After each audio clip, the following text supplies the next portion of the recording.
औज़ुबिल्लाहि मिनश्शैतानिर्रजीम बिस्मिल्लाहिर्रहमानिर्रहीम अल्लाहुम्मा सल्लि अला सय्यिदिना व मौलाना मुहम्मद व बारिक वसल्लम वसल्लि अलैहि। तमाम देखने और सुनने वाले भाइयों को, दोस्तों को दिल की अथाह गहराइयों से डॉक्टर आमिर शहजाद का सलाम। अस्सलाम वालेकुम। कैसे हैं आप? ठीक ठाक हैं? खैरियत से हैं? आज मेरे साथ जो है वो यहाँ पे कारी साहब मौजूद हैं, कारी हक नवाज़ साहब, और इनका एक बहुत बड़ा प्रॉब्लम था लाइफ में, बहुत बड़ा चैलेंज था कि ये जो है वो मेंटली भी अपसेट थे और फिज़िकली भी अपसेट थे। इनका जो है वो एक बहुत बड़ा इशू था, बहुत बड़ा प्रॉब्लम था, और ये आज से तकरीबन अप्रॉक्सीमेटली कोई 1.5 साल पहले इन्होंने किसी ने इनको बताया कि फ़लाँ डॉक्टर साहब हैं, उनका नाम आमिर है, उनके पास आप जाएँ तो इंशाल्लाह आप बेटर हो जाएंगे, आप ठीक हो जाएंगे। तो इन पे काफ़ी ज़्यादा मैंने मेहनत की और अल्लाह पाक की ज़ात ने बहुत करम किया और वलदैन की दुआओं के सदक़े और एक अच्छा जो है ना वो इनका ट्रीटमेंट हुआ, जिसकी वजह से ये 100% रिकवर हुए हैं। अब ट्रीटमेंट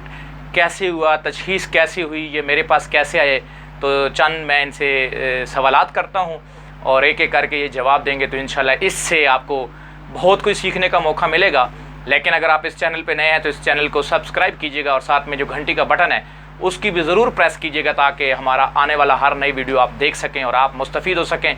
इस चैनल का मकसद सिर्फ़ और सिर्फ लोगों की भलाई है, लोगों की जो है वो फलाह है और लोगों के लिए जो है वो बेनिफिट्स है। तो जी अस्सलाम वालेकुम कारी साहब। वालेकुम अस्सलाम। कारी साहब आप कैसे हैं? ठीक ठाक हैं? खैरियत से हैं? तो कारी साहब आप मेरे पास इस क्लिनिक पे कैसे आए थे, इस जगह पे कैसे आए थे?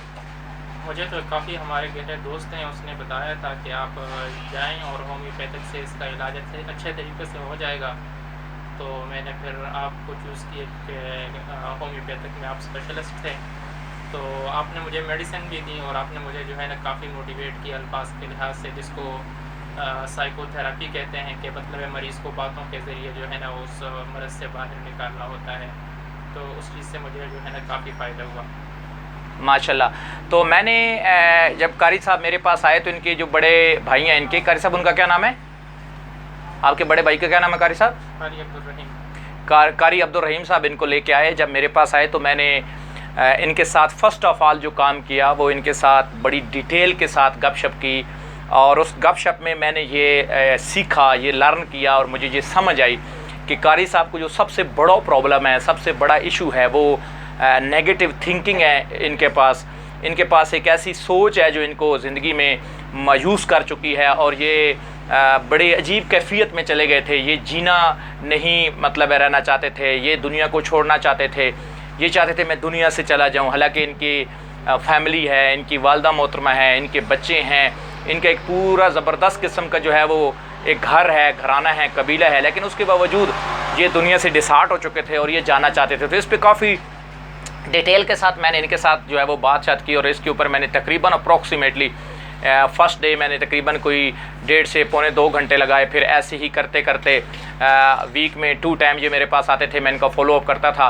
तो करते करते इन पे मेरा तकरीबन कोई 1.5 साल का अरसा लगा और आज अल्हम्दुलिल्लाह कारी साहब 100% ठीक है। मैं ये समझता हूँ कि मेडिसन से ज़्यादा, दवाइयों से ज़्यादा जो इनके साथ मेरा फॉलोअप रहा है वो बातों के ऊपर रहा है, कम्युनिकेशन के ऊपर रहा है, और मैंने इनको मोटिवेट किया है कि आप इंशाल्लाह अल्लाह के फजल करम से ठीक हो जाएंगे। बस आप ये करें कि ये जो आपकी नेगेटिव थिंकिंग है, नेगेटिव सोचें हैं, इनको आप आहिस्ता आहिस्ता करके अपने ब्रेन से रिमूव करें, अपने ब्रेन से निकाल दें और आप एक अच्छी लाइफ गुजार सकते हैं।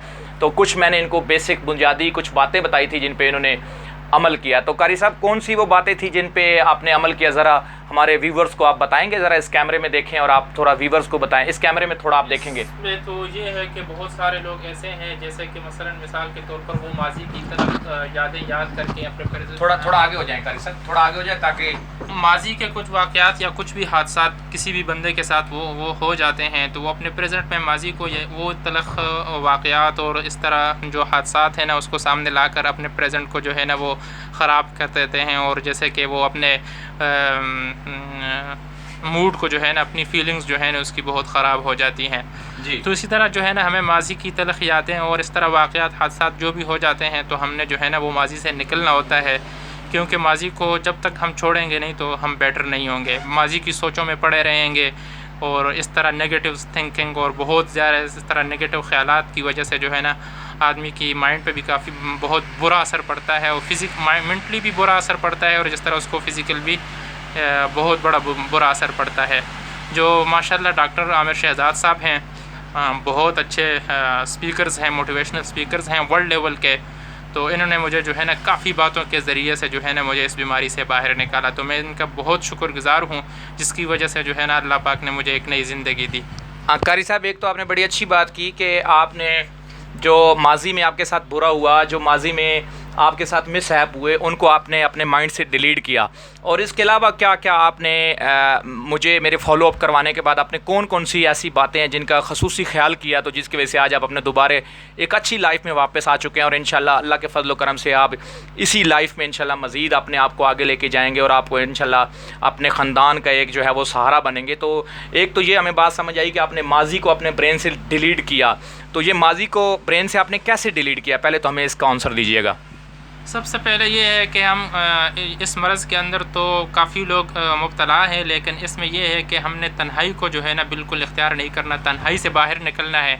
کسی بھی مثال کے طور پر آپ اگر تنہائی کا شکار ہو جاتے ہیں تو یہ نیگیٹو سوچز مطلب آنا شروع ہو جاتی ہیں. تو ہمیں زیادہ تر یہ ہونا چاہیے کہ سوشلائزیشن ہونا چاہیے معاشرے کے ساتھ، اور دوستوں کے ساتھ مثال کے طور پر باہر نکلنا چاہیے، گپ شپ کرنا چاہیے، اور مثال کے طور پر ہنسنا بھی چاہیے. اور اس طرح جو سب سے ضروری چیز ہے وہ ایکسرسائز کرنا چاہیے، واک کرنا چاہیے. تو ان چیزوں سے جو ہے نا وہ آدمی اس بیماری سے باہر نکل آ جاتا ہے. قاری صاحب کا سب سے بڑا مسئلہ یہ تھا کہ یہ ہر وقت سٹریس میں رہتے تھے، اور تنہائی میں رہتے تھے، علادگی میں رہتے تھے، علادہ کمرے میں رہتے تھے، اپنے آپ کو کمرے میں بند کر لیتے تھے. سچویشن بہت کریٹیکل ہو جاتی تھی، لیکن اللہ کا بہت فضل و کرم ہوا کہ انہوں نے اس تنہائی کو چھوڑ دیا، دوستوں میں آنا شروع کر دیا، گپ شپ کرنی شروع کر دی، سوشل کنیکشن انہوں نے اچھے کرنا شروع کر دیے، اور ایکسرسائز پہ انہوں نے فوکس کرنا شروع کر دیا، اپنے آپ کو بیزی رکھنا شروع کر دیا، بزنس کی فیلڈ میں آگے بزنس کرنے شروع کر دیے، اور اچھے لیول کے آپ ماشاءاللہ یہ بزنس بھی کر رہے ہیں. تو قاری صاحب ایک تو یہ ہو گیا. دوسرا، اور آپ نے کیا کیا کام کیے جس کی وجہ سے آپ کی لائف ماشاءاللہ بہتری کی طرف جا رہی ہے، اور آپ انشاءاللہ بالکل 100% ٹھیک ہو جائیں گے؟ پہلے تو یہ ہے کہ سب سے زیادہ جو ہے نا ہمیں اس میں نے جو کام کیا وہ کہ ہم بزی رہیں، کہ مثال کے طور پر ہم فری نہ ہوں. اس میں زیادہ تر جو ہے نا دن میں اگر کسی بھی بزنس کے شعبے کے ساتھ آپ اپنے آپ کو بزی رکھنا چاہتے ہیں، اس کے علاوہ دوستوں کے ساتھ بزی بھی ہونا چاہتے ہیں، یا کسی بھی جاب کو جو ہے نا آپ سلیکٹ کریں اور اس جاب میں جو ہے نا آپ بزی رہیں، تو اس میں بہتری ہوتی ہے اس مرض سے نکلنے میں. ماشاءاللہ بہت شکریہ قاری صاحب، آپ سے ہمارے ویورز نے آج بہت کچھ سیکھا، اور مجھے بہت خوشی ہوئی ہے. قاری صاحب کا یہ جو کیس ہے یہ کافی پرانا تھا. قاری صاحب کتنے عرصے سے آپ بیمار تھے؟ یہ تو 3 سال ہو گئے تھے اس بیماری کے. 3 سال؟ جی 3 سال سے تقریباً جو ہے وہ قاری صاحب بیمار تھے، اور اللہ پاک کی ذات نے ان کو 100% شفا دی، صحت دی. تو میں یہ سمجھتا ہوں کہ ڈاکٹر کی میڈیسن سے زیادہ ڈاکٹر کی باتوں میں اثر ہوتا ہے. تو تمام میرے سننے اور دیکھنے والے بھائیوں کو میری ریکویسٹ ہے کہ کوئی بھی اگر ڈیزیز آپ کو لگتی ہے، کوئی بھی بیماری آپ کو لگتی ہے، چاہے وہ فزیکل ڈیزیز ہو، چاہے وہ مینٹلی ڈیزیز ہو، تو آپ نے اس سے باہر نکلنے کے لیے اپنے آپ کو پازیٹیو میسیج دینا ہے، اپنے آپ کو مثبت میسیج دینا ہے. اور انشاءاللہ دنیا میں کوئی ایسا مرض نہیں ہے جس کی جو ہے وہ شفا نہیں ہے، جس کی جو اللہ پاک کی ذات نے میڈیسن نہیں رکھی، صحت نہیں رکھی. تو اللہ پاک کی ذات موت کے علاوہ ہر بیماری کا حل ہوتا ہے. تو اگر آج کا ٹاپک آپ کو پسند ہے تو اس کو باقی لوگوں کے ساتھ ضرور شیئر کیجیے گا، تاکہ کسی انسان کا بھلا ہو سکے. آپ کے سننے کا بہت زیادہ شکریہ، دعاؤں میں یاد رکھیے گا. اللہ حافظ.